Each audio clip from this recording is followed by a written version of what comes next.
Happy Lunar New Year, everyone. Tu Li here, one half of the China EVs and More duo. Outside of hosting our weekly live Twitter Spaces room and China EVs and More podcast, Lei and I are always kicking around ideas for new ways to inform you, our audience, on all that's happening around the world in the EV, AV, and mobility sectors. When I approached Lei about launching this podcast a couple of years ago, I'd anticipated that what happens in China in these sectors would have huge implications globally, and that is precisely the case, especially in Europe and the United States, the two other largest auto markets. Despite all of the drama of 2022, China was still able to lead the world in NEV sales at around 6.5 million units, and it wasn't even close. That's almost 100% year-over-year growth, by the way. What's more, of the 1.8 million EVs sold in Europe between Q1 and Q3 of 22, 11% came from Chinese automakers, a significant increase from just 2% in 2020, and that number is only going to grow. That's why it's so important to learn and know more about these companies, executives, brands, features, and services that are already hitting your shores, whether you're a customer, analyst, consultant, or banker, but especially if you're a legacy OEM or a tier one. I'm pretty confident that there isn't anyone else out there that can provide you the type of detailed, up-to-date, and accurate coverage, insights, and opinions that Lei and I do. Our audience has grown significantly as the podcasts have piled up, and that wouldn't be possible without our loyal audience. So thank you for being curious and keeping us honest. I'm very pleased to introduce our latest Max episode, where we bring you conversations we've had with special guests from the EV, AV, chip, battery, and mobility space. In our latest Max episode, Lei sits down with Bao Junwei while they both attended CES in January. Bao Junwei is the co-founder and CEO of Innovusion, a Chinese LiDAR company. In 2021, the automotive LiDAR market stood at about $1.8 billion, but is forecasted to reach well over a market of $8 billion by 2030. The trend of LiDAR as standard equipment in mass market EVs in China is bleeding into vehicles meant for the European and US markets. As the price continues to shrink and demand for L2 and L3 capable vehicles increases around the world, we should see LiDAR become as standard as cup holders very soon. Leading the way to commercialization are companies like Innovusion, and it should be noted that its highest profile customer to date is NIO. Innovusion is one of the LiDAR companies that aren't talked about, but should be. That's why we're psyched to speak with Bao Junwei.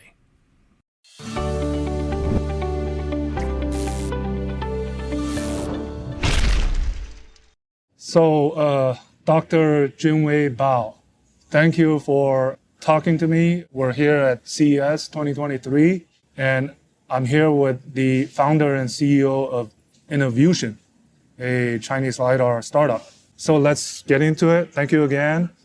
Please tell us a little bit about yourself, your professional journey, and how you started Innovusion. So a specific question is, what was the spark that pushed you to start the company 7 years ago? I know a little bit about your background, but any significant meaning behind the brand name, the company name? Okay, thank you. First, thank you for having me. Glad to be here to introduce myself, my company, and our product technology. The company was started in 2016, late 2016. Back then, I was at the Baidu USA office. We were part of the autonomous driving team. That was before Apollo brand was even formed. Sure. We were a group of very passionate people led by Mr. Jing Wang. Try to develop level 4 autonomous driving systems. I was in charge of the sensor and onboard hardware systems, for Baidu's autonomous driving system. And through that experience, first, we were interacting with many key players in the industry. The big tier ones like Bosch, Valeo, like NVIDIA, like many of the sensor companies, and I was doing the technical due diligence for Velodyne, when Baidu was doing the investment. Okay. Learned a lot of those. Frankly speaking, I didn't know LiDAR before joining Baidu. LiDAR was new to me.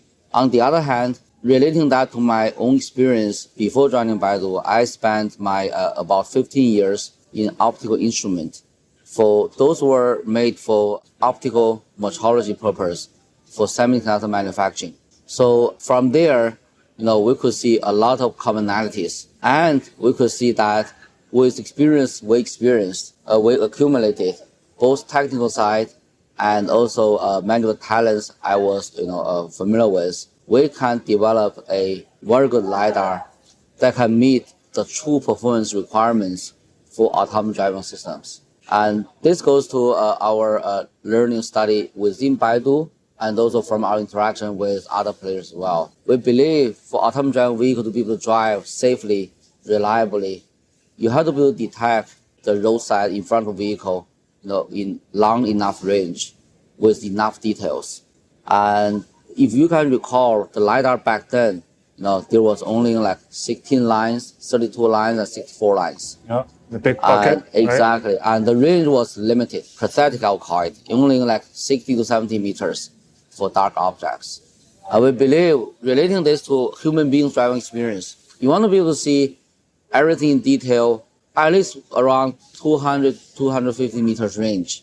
And in a good day, in a sunny day where people feel very comfortable to drive, our vision can be easily half a kilometer. Okay. We need LiDAR to achieve similar performance as well. And with that, then my co-founder, Emi, and I, we were doing some analysis. We felt, there's only one technology architecture that can achieve this. That was the combination of 1550 nanometer wavelengths plus a hybrid solid-state scanning mechanism. Okay. That's how we decided a few months after we started the company. And this was 2015? Late 2016. Late 2016. Yeah. Okay. Then coming back to the name of the company, Innovusion. Interestingly, when we first started the company, we just felt we can do something better than what we could do within Baidu, because Baidu was focusing a lot on software, which is very important. But our own background was more in the hardware side. And we also felt the missing piece of the hardware is also very important. No matter how we can do in software, without a solid hardware that can support autonomous driving, you don't have a good system. And whether we can do LiDAR or not, right after we left Baidu, we didn't know. But we felt there's a huge playground you can do for sensor fusion. So we want to do, the name came from Inno means innovative, Fusion comes from vision fusion. Fusion. Okay. Fuse to vision. Okay. And the vision is defined in a general form. LiDAR is also kind of a vision. Okay. We want to have image with LiDAR is also a vision. That's how the name came from. Okay. So how many employees do you have now globally? Right now, globally, we are approaching 600 now. Yeah, with majority in China. In China. We do have a pretty reasonable size of team in the Silicon Valley. Right. And they are mostly focusing on advanced R&D and early phase development for any products. Okay. Okay. So what is your overall message here at CES 2023? And what is your goal this year as a company? What do you want to achieve? A few things here. One is to share with the industry about where we are. We were the first company that make it happen for the mass delivery of high performance LiDAR. Starting from March 28th last year, we were shipping our LiDARs with NIO's car, that's ET7, the first car in the NT 2.0 platform. Sure. Since then, we were ramping up quickly. As of last year, we delivered over 60,000 LiDARs to NIO. And most of them were delivered to the consumer's hand already. This is available as public data. And with that, then Falcon, the LiDAR we installed on NIO's car, became the highest volume shipment of production LiDARs on vehicle in the industry, in the world. Yeah, and that's a very important factor. We tell people, want to share with people, now LiDAR for mass deployment is ready. And also, on the booth, you guys have seen that the great performance of point cloud from our LiDAR, both live and some data we collect offline. We showed it can give you good performance, and that's needed for reliable perception for autonomous driving. Okay, so I followed NIO from the very beginning. So back in 2014, when they started, and only because of following NIO later on that we got to know about Innovusion. So I'm wondering how that partnership came together, considering there's so many competitors here. Why did they choose you and not others? What was the secret? This came from multi-channels we got connected. About a year after we started the company, we were able to make a prototype. And that was the first we call image grid LiDAR in the industry. Okay, and with great performance in terms of resolution and detection range. So we were, let's say, running around to show the LiDAR to many potential customers in the industry. That's how I got in touch with NIO's US office. Back then, NIO Ganesh? had Ganesh, yeah. Ganesh, yeah. I met him. Exactly. They had a reasonable size of team here, evaluating all kinds of LiDARs here. Okay. So we're competing with all the LiDAR they could acquire in the US office. All the Euro suspects you can see here. Yes. And we believe by then, their conclusion was we were the best. In parallel, we also got in touch with NIO Capital's, investment associates. Right. And they first, I got to leverage some information from their team members that was doing evaluation for us. In addition, they also study our team's background, what we've done before, and our philosophy, the way we operate. I think they recognize our value here. That's why they became the leading investor for our Series A. And that's how our partnership started established. Yeah. Since then, first we customize our LiDAR for their requirements. Sure. Starting from late 2018. And with about a bit over a year of development, we were able to deliver a prototype that's the Falcon version that can meet NIO's requirement. It was a prototype, the size is big, but we know we can shrink it once it goes to production phase. But performance pretty much met their requirements. That's why in late 2020, NIO decided to use our LiDAR, as standard component for their NT 2.0 platform. Yeah, okay, you mentioned end of 2018, but NIO went through a dark period in 2019. Were you nervous at all? We were nervous, and we were also impacted not by NIO, but by the whole industry situation. Right? Back then, that year was a little bit tough in Yeah. terms of fundraising, in terms of market penetration as well. Okay. And there was also a lot of doubt about whether you can really make the LiDAR production worthy. Nobody has had any doubt about performance. We have established our position that we are the LiDAR maybe with the best performance. Then people were questioning, can you make it, in volume? Can you make it reliable enough? Can you reduce the cost in a reasonable pace that can make it affordable for volume production cars? And we tried to convince people. It took some time, took some effort. It was not easy for many LiDAR players as well. But eventually, we survived, including the top period in the COVID year, 2020 in the US. And also, we're able to continue making improvement, innovate, and deliver the product. So walk the journey a little bit from when you started to now, kind of the competitive environment. How would you describe the evolution from the early days to now today at CES? Yeah. Of 10 or so competitors. What are people fighting? Exactly. Yeah, I think there are different phases, probably using our own company's kind of stages. Okay. First couple of years, it was a choice of architecture. What architecture you choose really determine the eventual success factors. Not the only factor, but that's a very important factor here. Set up a foundation for the company's path, and also the philosophy as well. And that's the first 2 years. That's how we chose 50 nanometer with plus hybrid solid state scanning. Then starting from the third to fifth year probably is the productization phase. It's one thing you can show some point cloud from a prototype system. It's another thing you can make it a real product where you can meet many requirements like the point cloud quality. It has to be able to handle all kinds of corner cases, like a different weather, different kind of targets, different kind of working scenario as well. And that's up until the time we won the NIO deal. The third phase was volume production, which I think we were one of the few companies enter this phase in late 2020. Okay. And then in this phase, it includes a few things here. One is how can you develop the supply chain? Make sure first you can qualify or partner with capable companies who share the same vision as you in terms of expanding, invest in terms of into the volume to support the volume as well, and also be able to build up manufacturing lines, in a smart way. I call it smart way instead of heavy investment because LiDAR right now volume even with a volume of over 100,000 units per year shipment is still very small. You don't want to suddenly invest billions of dollars or $100 million just for manufacturing. You cannot justify the cost. Right. That can go to each LiDAR eventually. Okay, you have to invest smartly. On the other hand, we need to be able the line need to be meet auto-grade requirements. Okay, it has to be consistent, fully industrialized, traceable with good quality reliability. So all this really test a company's capability to be able to grow in different phases. Right. And so now production, you have the first line you mentioned in Suzhou, right? Actually, first one was in Ningbo. Ningbo. Yeah. Second one in Suzhou. Suzhou, right? So combined, what's the capacity? As of today, we can reach over 250,000 units per year, and we are also expanding now. By the end of this year, we can easily build over 300,000 units per year. Okay.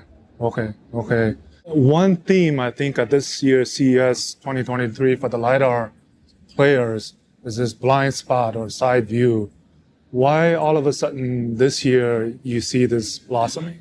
I think it's a natural evolution of the technology and product portfolio. For the cars, right? First, people want to offer the functions for autonomous driving in a limited scenario. For example, initially people want to have a simple navigation capability at highway speed, maybe without changing lanes.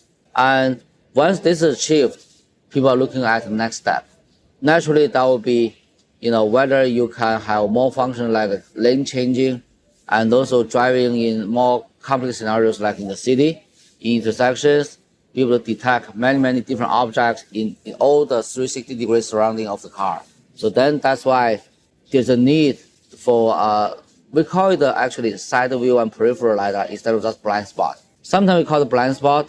It has a connotation of maybe only covering the short range for parking purpose, which is a useful scenario as well. But in addition, you want to have a LiDAR who can do many things, including lane changing safely in the highway speed. For that case, for example, you need even the side view LiDAR to be able to detect long enough range in the back direction. That's why we call it a side view LiDAR instead of blind spot. Okay, so back to NIO for their existing cars that have these Falcon LiDARs.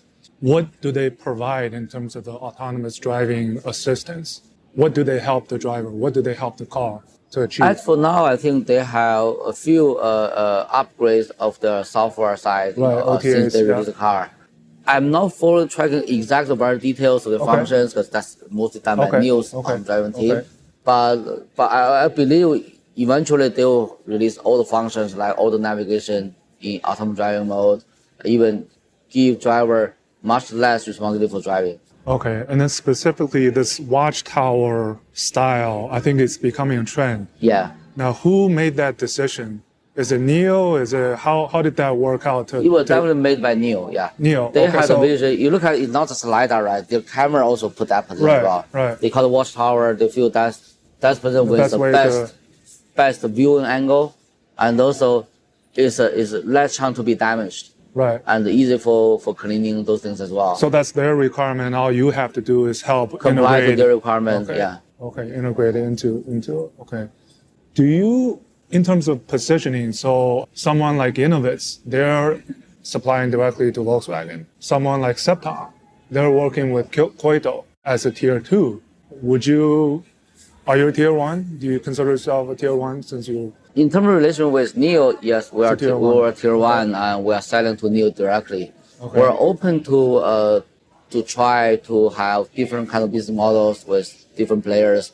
I believe for some OEMs, they may prefer to have a more classic, traditional tier 1s to support them.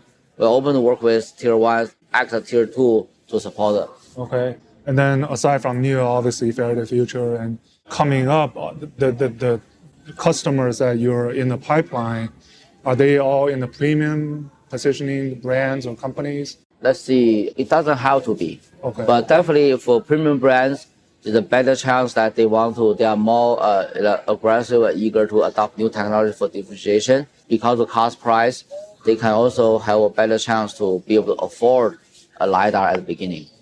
What do you think is a common misconception of LiDAR that you think should be debunked? First is whether you need LiDAR or not. Yes. Okay. And because Tesla's loud voice And there's a lot of doubt about it. Even now, some investors still think about it. But I have to say, for the auto industry, other than Tesla, for everybody else fail to achieve reliable level 3 or even reliable level 2, you need a LiDAR. That misconception mostly got kind of clarified, okay? And the other thing is, LiDARs are expensive, and LiDARs are hard to be volume produced, to be reliable, hard to make reliable. That part, I think we have shown with our shipment, and especially in the past year, right, with over 50, 60,000 units shipped and being used by passenger car owners every day. We have clarified that. Okay, and in terms of form factor, there's still a lot can be done to making it more compact, smaller, to help better integrate with the cars, right? Yeah. Is that, I mean, definitely, those are always work that need to be done, continuing on the roadmap. Okay. But to this size, we feel is reasonable. Okay, and for example, definitely whether you feel, are you comfortable with the watchtower LiDAR in the middle car above windshield? Some people are not, but most people can accept it. And also, technically, then how much that will affect the wind resistance, of the car. Actually, NIO has shown that their car has this wind factor of 0.209. That's the second best in the industry for any cars. So they have shown that that's not an issue. So with that, then I believe, that's not a major issue anymore. Definitely, there's room to improve. So also, in terms of quality, recalls, it's a very common thing in the industry. What if there's something happens to the LiDAR? Whose responsibility is that? In that case, I believe the industry have established a pretty mature model. Okay. We are a tier 1 supplier in this case. If it's our LiDAR issue, then we'll be responsible, right? And if other issues, I think the OEM will be responsible. I wouldn't think there's anything new in this relationship here. And then maybe just a couple of more questions on this debate of all the different specs, wavelength, detection range, field of view, resolution.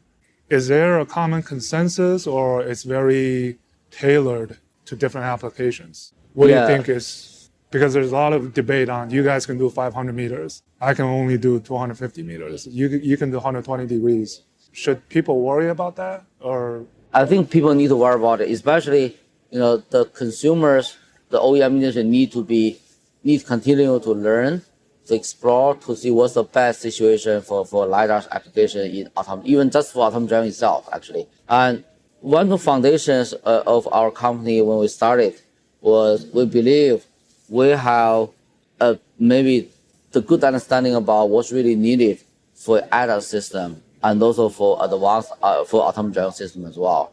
So our study, we know that first, for a forward-looking LiDAR, you need to be able to detect all the obstacles that can endanger the car, damage the car, or cause accidents. And this includes both large and small objects. It's easy to detect the vehicles, cars, pedestrians even at certain 100 meters range, 200 meter range. But you talk about cars driving at highway speed, and occasionally means once or twice a month or a couple months, okay, you encounter some debris, and usually the industry uses size of 20 centimeter size, okay, and at high speed, you want to detect these objects in a reasonable enough time and be able to brake, easily, okay, instead of having, you also need to take care of all the weather conditions. Sure.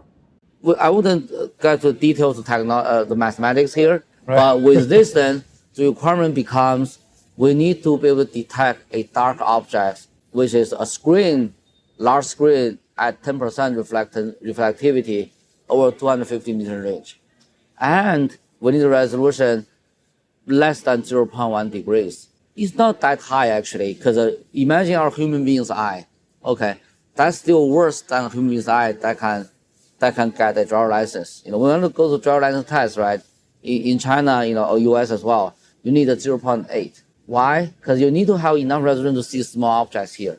And we believe that's the minimum requirements. With that then, and we hope many other OEMs will also start doing enough analysis to draw the same conclusion. From here on, the next task is technology and architecture planning. Okay, with today's maturity of supply chain and technology, as I mentioned earlier, the only architecture that can achieve this capability is 1550 nanometer and solid state, hybrid solid state scanning, and that's it. Many other LiDARs, they claim all kinds of things, but coming to this particular spec, nobody dare to say they can achieve this spec.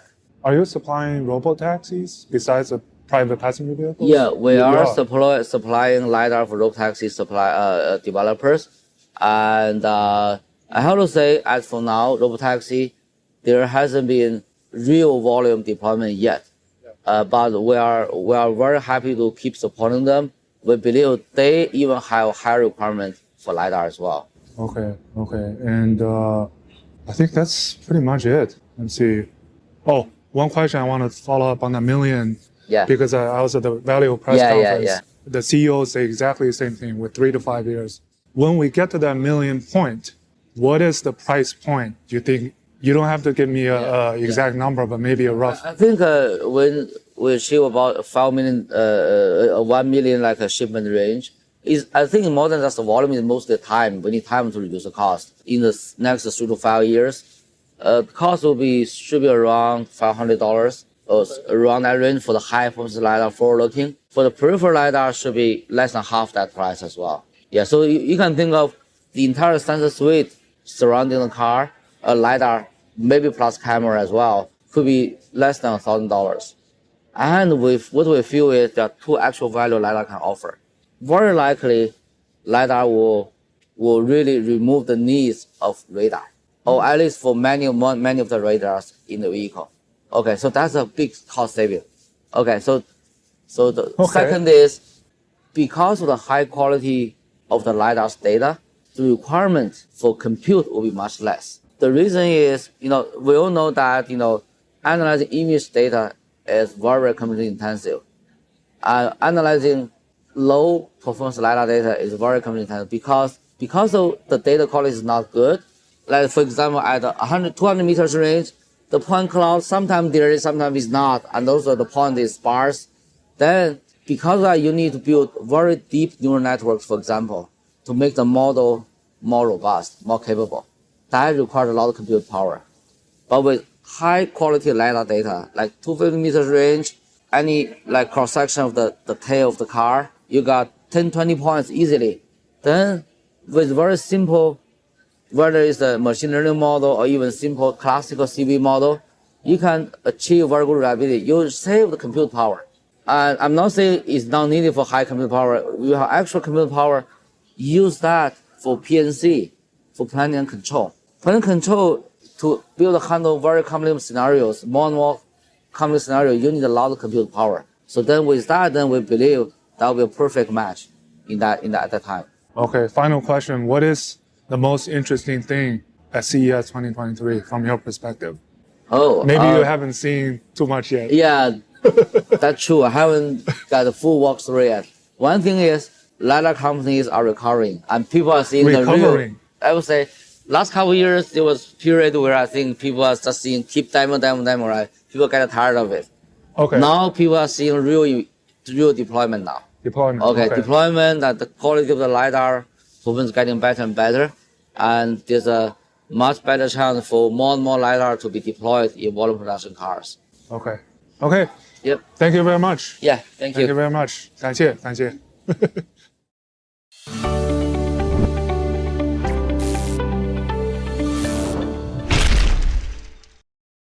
Hi, this is your co-host Lei Xing. Having walked CES 2023 for 5 days, there is no doubt in my mind that LiDAR was one of the biggest themes in vehicle technology. Innovusion is one of nearly 20 LiDAR companies that exhibited, by my count, and one of the few walking the walk when it comes to actually putting LiDARs in large volumes on production vehicles that are in customers' hands. Dr. Bao also told me that within the next 2 to 3 years, the volume shipment of LiDARs worldwide will be surpassing 1 million units a year, and over the next 5 to 10 years, LiDAR penetration on vehicles will surpass 20 to 30% globally. There's even the possibility that LiDARs could in the future replace many of the existing democratized technologies on vehicles, such as radars. The Chinese are definitely frontrunners in this race with their speed, execution, technology, and manufacturing prowess. The only question that remains is, can they become global suppliers? Lei and I will be sharing more of our conversations with the men and women around the world, moving the EV, AV, and mobility sectors forward as part of this China EVs and More Max series. Some folks will be instantly recognizable, but some will just be people that are doing amazing things in the space that we think deserve to be highlighted. Don't worry though, Lei and I will continue to host our live weekly China EVs and More Twitter Spaces room that summarizes that week's most important news coming out of the China EV, AV, and mobility space. For those that can't catch the live show, you can find the China EVs and More pod on all major platforms or wherever you normally get your podcasts. As EV adoption reaches its global tipping point, it'll be even more important to stay updated on everything that's happening here. Lei and I are confident that China EVs and More is the best resource to do that. Until next time, as always, thanks for listening.